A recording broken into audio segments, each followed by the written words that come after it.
Hey everybody, just wanted to make a video about the Druid build that people are calling the Bulwark build, and it's gotten a lot of attention lately, and it's actually pretty fun to play. I just started building it recently, and I wanted to just kind of explain kind of my understanding of how the build works. What are the mechanics of the build? Because um, it was kind of difficult for me to understand it at first, and so I thought I could help share kind of what I learned. So essentially, the um, the main damage dealer on this build is Earthen Bulwark, and you find a way. The way this build is built is there's a way to make it so that you can reset the cooldown of your Earthen Bulwark skill constantly, over and over. And if you kind of watch my gameplay and just look down at the skill bar, look at where the Earthen Bulwark skill bar. I'm just constantly tapping on the Earthen Bulwark skill, and it's constantly resetting. The cooldown is constantly being reset, and that's what I wanted to explain. Um, how is that possible? Because the cooldown is normally 16 seconds if you don't have any cooldown reduction on your gear. Well, the way that it's possible is with a with the key passive that the Druid has called Nature's Fury. And what Nature's Fury does is um, if you cast an Earth skill or a Storm skill, you have a 30% chance to get a free skill of the opposite element. So if you cast a Earth skill, you have a 30% chance to get a free Storm skill. If you cast a Storm skill, you have a 30% chance to get a free Earth skill. Now, I couldn't care less about the free skill that I get. What I really care about is triggering the ability, the key passive itself. I just want to trigger the key passive because it works in conjunction with an aspect that triggers every time you trigger Nature's Fury. That aspect is called the Symbiotic aspect. Before I get to that Symbiotic aspect, I just wanted to show the Nature's Fury tooltip. So Nature's Fury, just what I said, casting an Earth skill has a 30% chance to trigger a free Storm skill of the same category. The free Storm skill doesn't matter. In addition, casting a Storm skill has a 30% chance to trigger a free Earth skill of the same category. Again, the free Earth skill I don't care about. I just want Nature's Fury to be triggered. Specifically, I want Nature's Fury to be triggered by a Storm skill. So let's read the second paragraph of this tooltip. It says, in addition, casting a Storm skill has a 30% chance to. I need to trigger Nature's Fury using a Storm skill. You'll see why. When you look at the Symbiotic aspect, which is triggered when you trigger Nature's Fury, it will reduce the cooldown of the opposite type. There's two types. Nature's Fury can trigger based on two types, and they're opposites of each other. One is a Storm skill, one is an Earth skill. So when you trigger Nature's Fury with a Storm skill, your cooldowns of the opposite type, which is Earth skills, are reduced by 12 seconds. Earthen Bulwark is an Earth skill. So when I use a Storm skill to trigger Nature's Fury, I trigger Symbiotic Aspect, which reduces the cooldown of Earthen Bulwark by 12 seconds. Now, 12 seconds is what you get if you have the maximum roll on the Symbiotic Aspect, and you put it on an amulet. If you don't put it on an amulet, it'll be an 8-second cooldown. So you put it on an amulet so you can get the 1.5 bonus to the beneficial property of the aspect. So Symbiotic Aspect goes from an 8-second maximum cooldown reduction to a 12-second maximum cooldown reduction. And if you look at my Earthen Bulwark, you read at the top, it says cooldown 11.66 seconds, so approximately 12 seconds. So if we reduce the cooldown of Earthen Bulwark by 12 seconds, we reset Earthen Bulwark. Now, I have cooldown reduction on my helmet and my amulet. If I didn't have those, the cooldown is 16 seconds. So the symbiotic aspect does not reset the cooldown completely. That's why cooldown reduction is one of the very important things on this build, and especially since I'm using a two-hander, I don't have the opportunity to use a totem, which comes with cooldown reduction. The reason why I'm using this two-hander, this unique two-hand weapon for the Druid called the Greatstaff of the Crone, is because it helps me to trigger Nature's Fury more often. How does it help? Well, I'm able to get 2 Storm Strikes for the price and the time it takes to cast one. And that Storm skill is Claw. Now, Claw is not normally a Storm skill, but because of the Greatstaff of the Crone, Claw becomes a Storm skill. Claw is normally a basic werewolf shape-shifting skill. So there's no way that Claw could trigger Nature's Fury. But once you have the Greatstaff of the Crone equipped,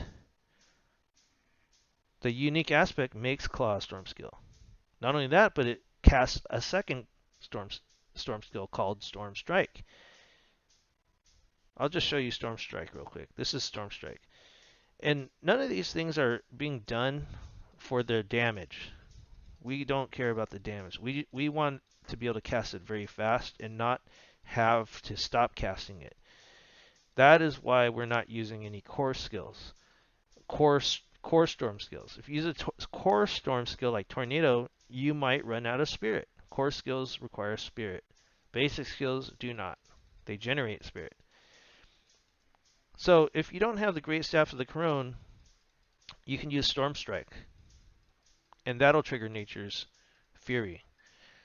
But if you have the Greatstaff of the Crone, you can get 2 Storm skills for the price of 1, because the second part of the unique aspect of the Greatstaff of the Crone is Storm Claw also casting Claw also casts Storm Strike. So when I cast Claw, I'm also casting Storm Strike.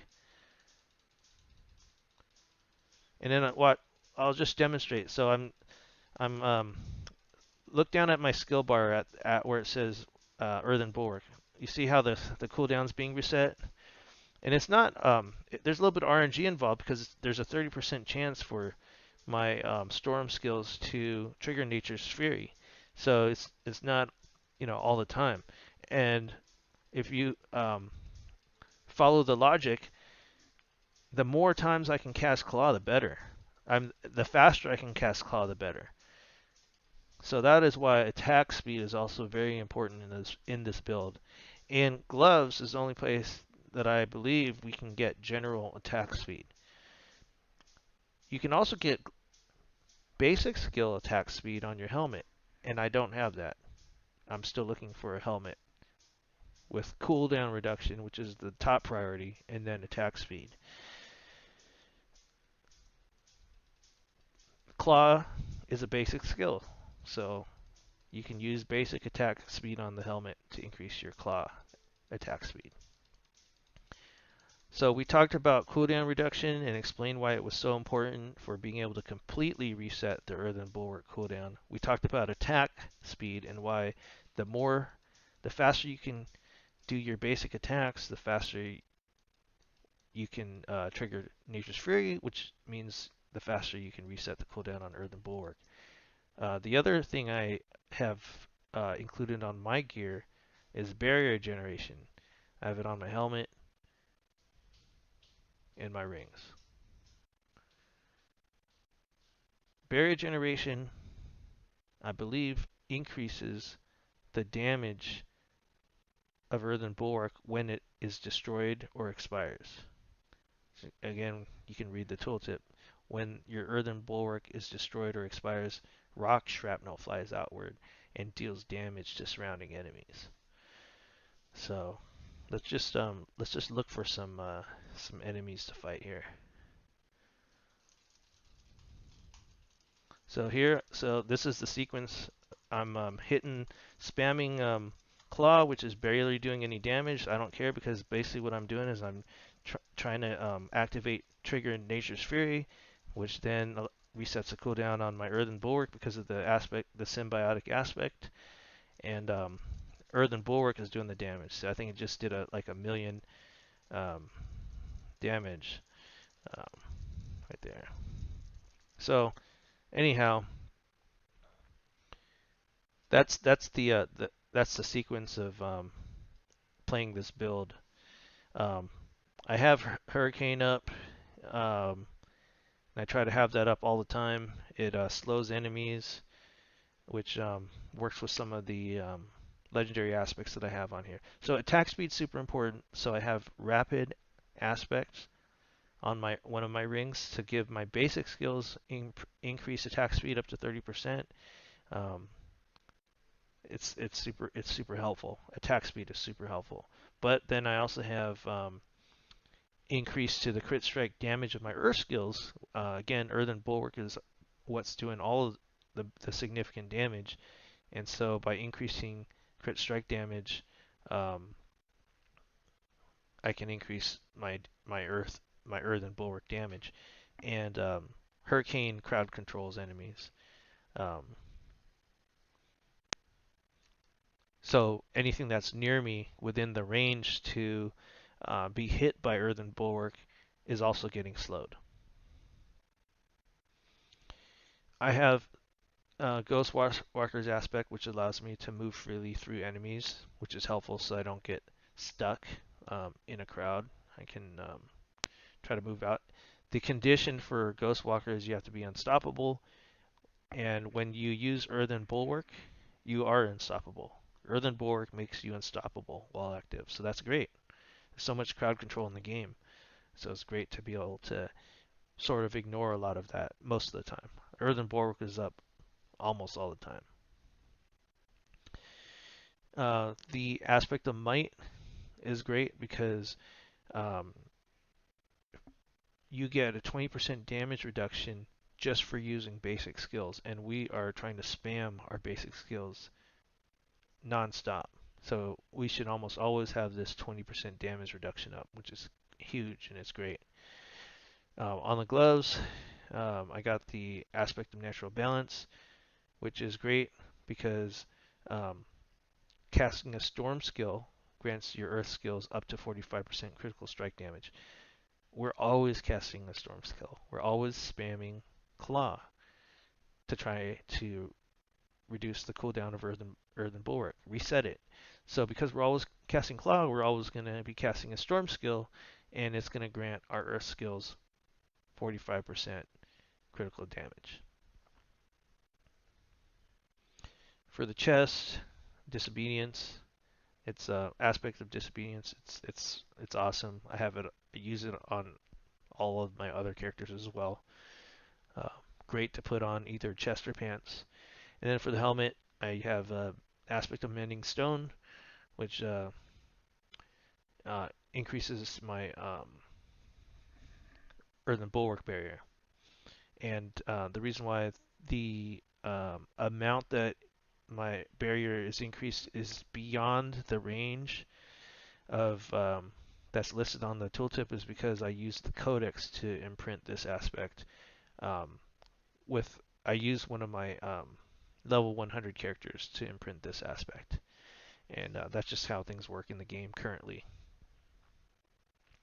You must have the symbiotic aspect. You must have it. That's the whole reason why we're able to reset Earthen Bulwark's cooldown, and you pretty much have to put it on the amulet because you need the full 12 seconds. Because as we saw, the cooldown, even with a lot of cooldown reduction from my helmet and my amulet, gets it to around 12 seconds from 16. So you must have the symbiotic aspect on your amulet. Well, that's about it. The only other thing I would recommend, and I think it's pretty important, is um, try out a controller if you're a mouse and keyboard player, because there's things you can do with the controller, like running and spamming claw, that it's hard to do with the mouse. It's hard to do with the mouse. I mean, you might be able to do. There might be a way of using force move or something, but the benefit of that is you can move and generate your cooldown while you're moving. I'm going to try to demonstrate that right now. Okay, now I have my controller plugged in, and I'm going to show you what I meant. So, see, this is very hard to do with the mouse and keyboard. What am I doing? I'm just holding down basic attack button and I'm moving. Why is this helpful? Because then I can reset my Earthen Bulwark while I'm moving. It's very hard to do this with the mouse. So for this particular build, you want to use a controller. And then I can just kind of activate my other skills by holding down the buttons. So let's go find some monsters to fight.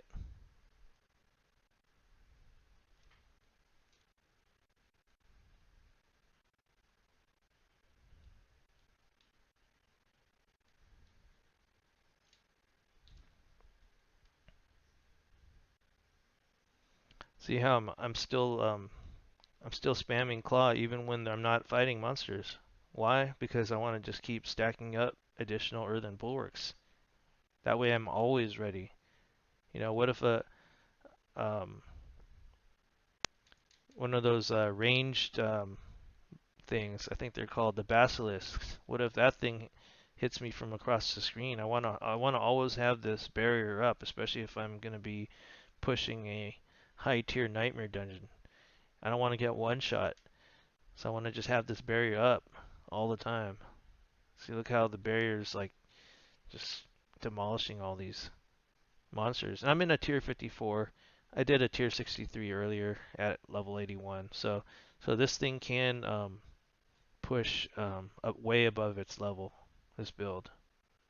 So yeah, ideally use a controller. If you're gonna do this build, it's worth, you know, at least trying it out. Um, I use both, but for this build, I mean, just the quality of life of just being able to hold down the buttons. I'm not pressing any buttons. I'm just holding buttons down and moving the control stick.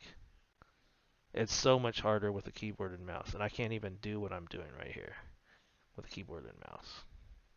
So that's my recommendation, and yeah, I hope you enjoyed the video. Thanks for watching.